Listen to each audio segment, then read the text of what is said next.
Hello, and welcome to Shaking and Sipping. This is the show where we shake, or today stir, a cocktail or other mixed drink, give it a sip, see how it is.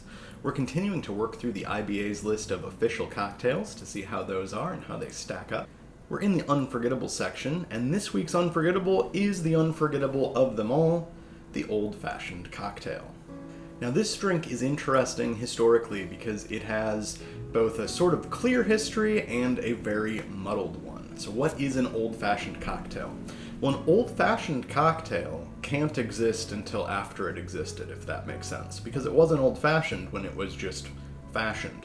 The cocktail has a long way coming. There's a lot of things that lead to its creation, popularity of different spirits, but then also the sort of creation of vermouth, the creation of bitters, and then at one time someone had the bright idea of integrating bitters with a spirit. Very exciting.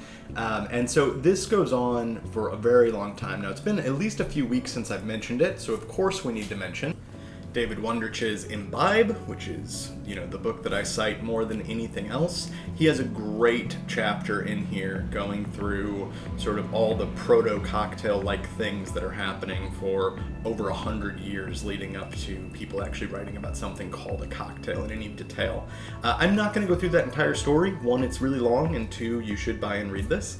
But the one thing from this that is definitely worth mentioning is that it is pretty clear what the etymology of cocktail is. That's something that people dispute occasionally, but I think it's pretty clear. I agree with Wondrich's take on it. It comes from ginger.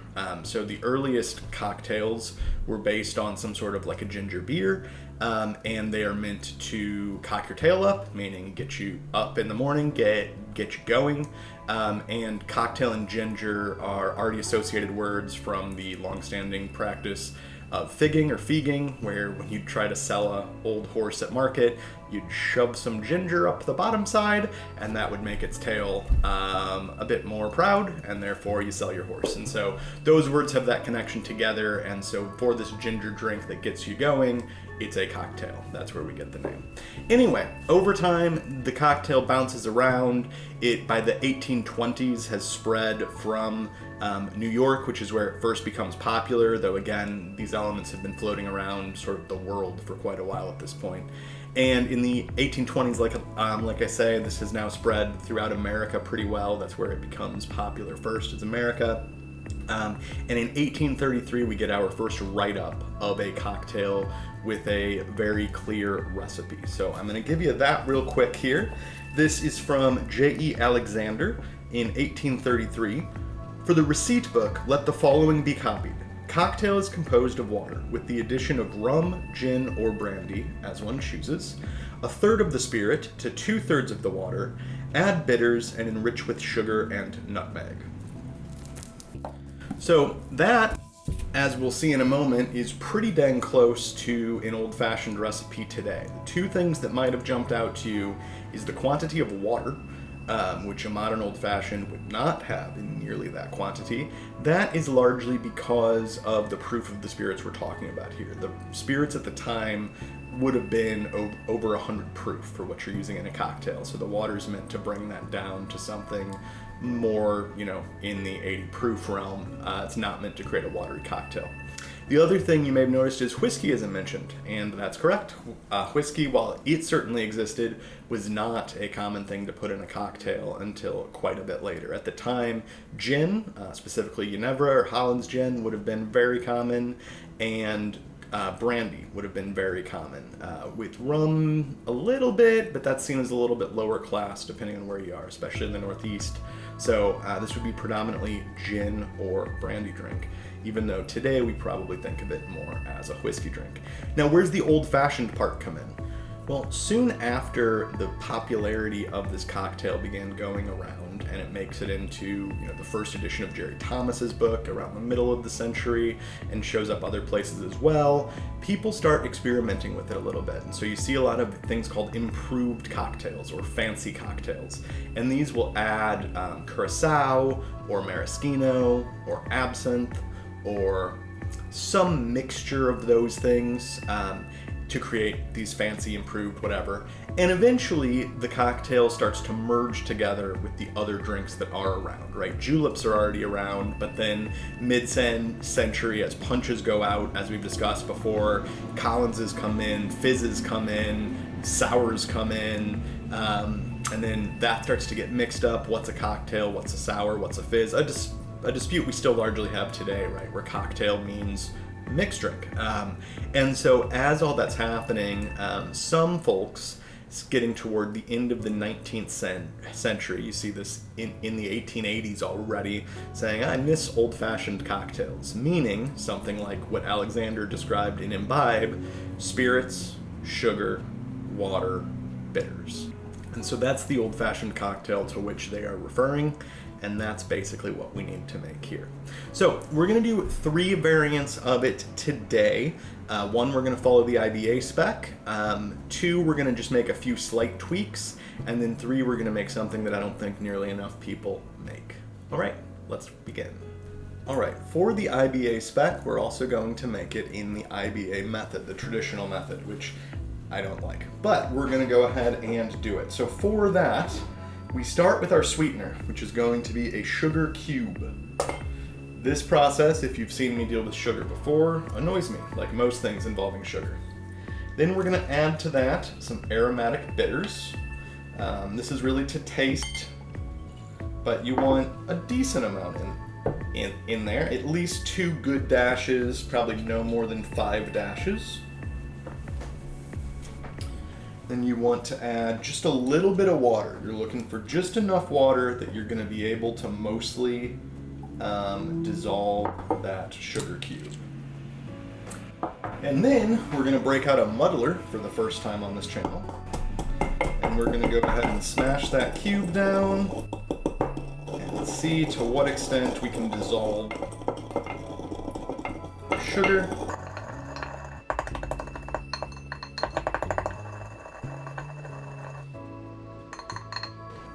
That's good enough. We'll get a little bit more dissolving once we add the spirit. You'll also notice we've of course built this without starting with ice, as we normally would if we were building in the glass. That's because we need to do the dissolving. That will not work well if this is cold. And then to that, we need to add our spirit.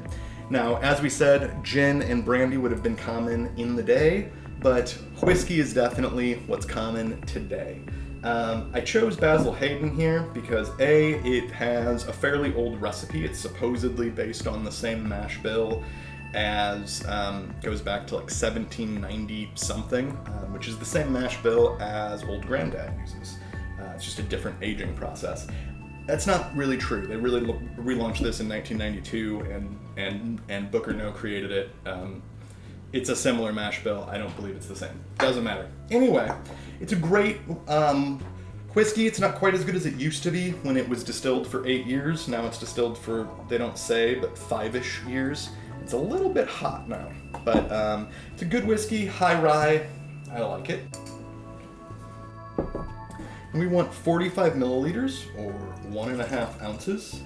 Again, we're following the IBA spec here, but it's just sugar, whiskey, and bitters. So use whatever proportion makes sense to you. Now I'm going to stir this some more to try to fully dissolve that sugar if possible.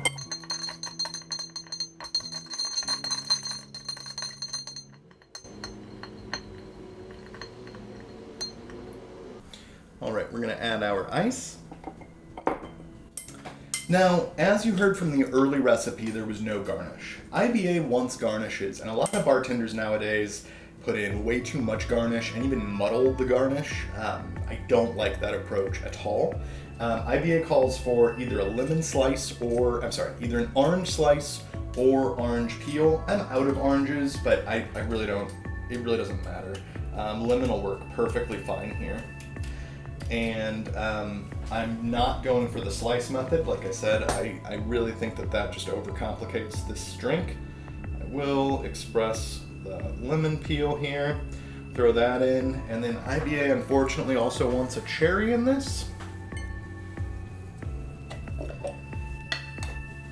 I'm a big fan of cherries in drinks. However, in this case, the whole idea of the old-fashioned cocktail is that we're trying to get back to the old-fashioned cocktail and celebrate just the spirit. So I don't think we need that cherry. Also, I probably should have put it on a pick or something so you could get to it, but whatever. All right, here is our, other than the type of citrus peel, IBA spec old-fashioned with Basil Hayden. So the nose is very whiskey, slightly spicy, which is the rye there, and then vanilla.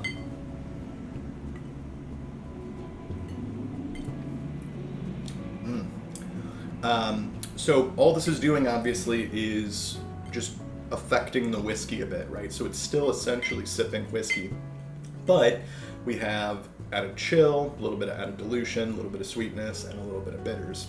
And so that actually works really well for something like Basil Hayden, which has a really cool character, but is a little hot. That really mellows that. And so what I'm getting is dark fruits. I'm getting some sort of brown sugar or caramel.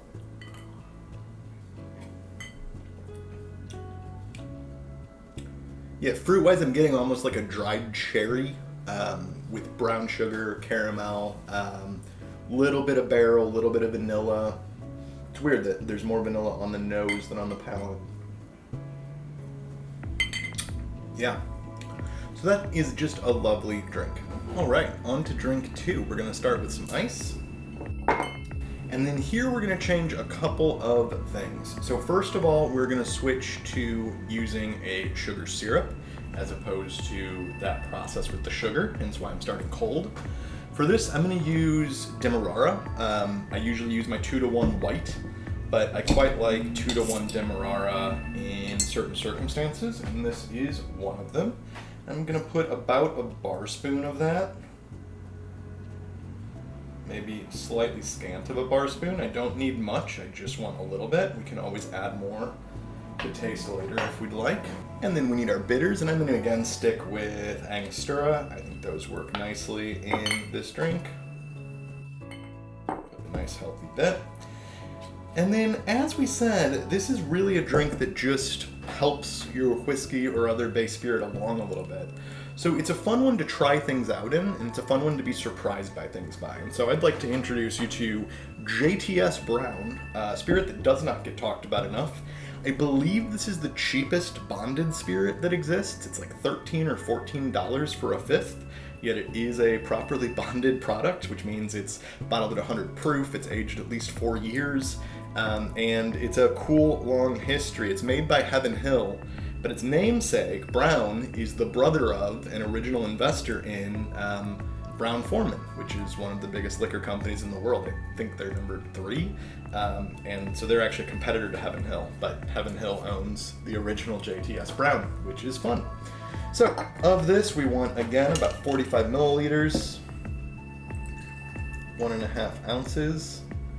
So this is a fun test as well to go, $14 against 30, couple bucks, whatever Basil Hayden runs for. And then we're just gonna stir to combine.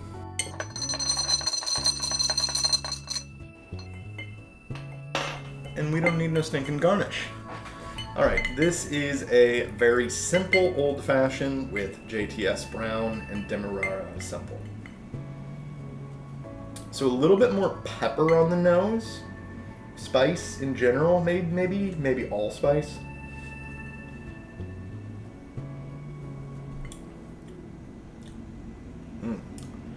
So that's really good. I think we could use just a hair more of the Demerara, and then I'll get back to you on tasting notes.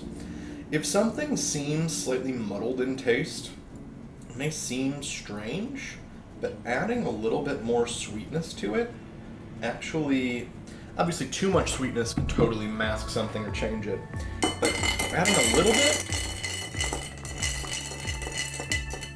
it's sort of just like adding salt to a tomato, where it really doesn't make it salty, it just makes it actually taste like a tomato.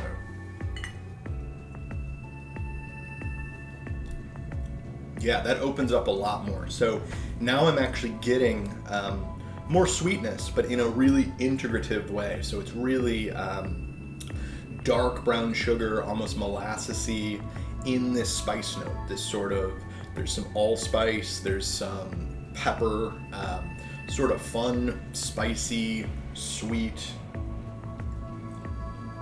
It's not really caramelly or toffee, it's more of a raw sugar, which is really good. So this to me is sort of the ideal old-fashioned cocktail where it's just whiskey, but we're just slightly elevating it, just having fun with it. So I actually think that this is every bit as good as the Basil Hayden. It's different, and Basil Hayden certainly has its proponents, and I am one of them. I like it in a lot of things, but I think this is just as good a drink with less ingredients, less stirring, and less money. All right, on to our final drink, and I did kick the camera, so hopefully I got that back in the same spot where it was. If not, I apologize. We're gonna start with ice again. And then this time, let's talk about what else we can do with an old-fashioned. So obviously, while whiskey is standard nowadays, as mentioned, it was not standard back in the day.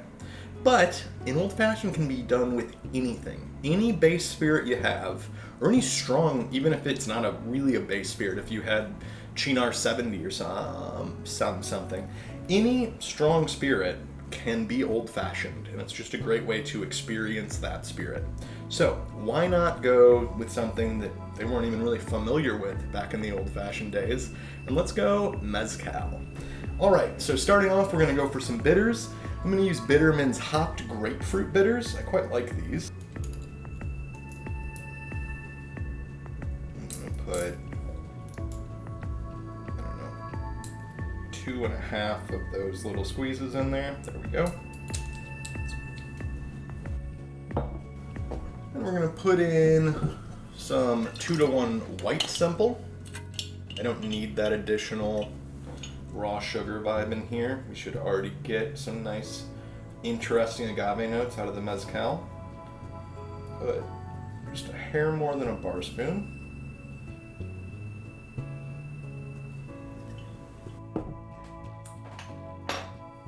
And then this is one of the Single Village from Dalmaguey. They're of course famous for making Vita, which is sort of the standard quality mezcal.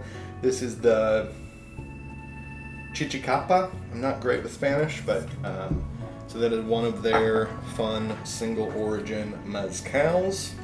It should have sort of a citrus nose to it. Let's find out. We want our 45 milliliter, 1.5 ounce portion. Let's give that a stir.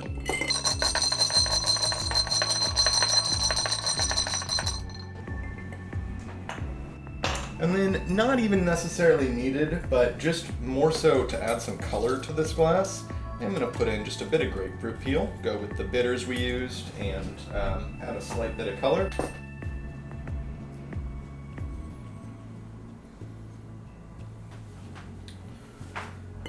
And that is a mezcal old-fashioned. Ooh, so the nose is really smoky and sweet. It's sweet and smoky.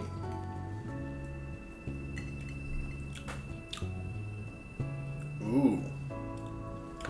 So I'm getting some smoke, certainly, but the smoke comes later, and it comes really high in the back of the mouth. The start is sweet, a little bit citrusy, little bit grassy, and then it sort of mellows out, and that smoke comes in, and you're left with a little bit of like herbaceousness. It's like mint. You're left with sort of a low note of mint, and then smoke over the top of it. That's absolutely lovely. What a great mezcal.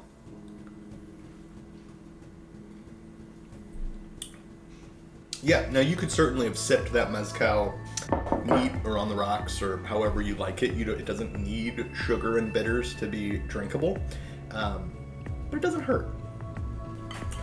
Well, thanks for coming along with me this week as we looked a little bit at the old-fashioned cocktail. I would implore you to give one a try this week. Anyone can do it. Pick a spirit, add some sugar, add some bitters. That's all you've got to do.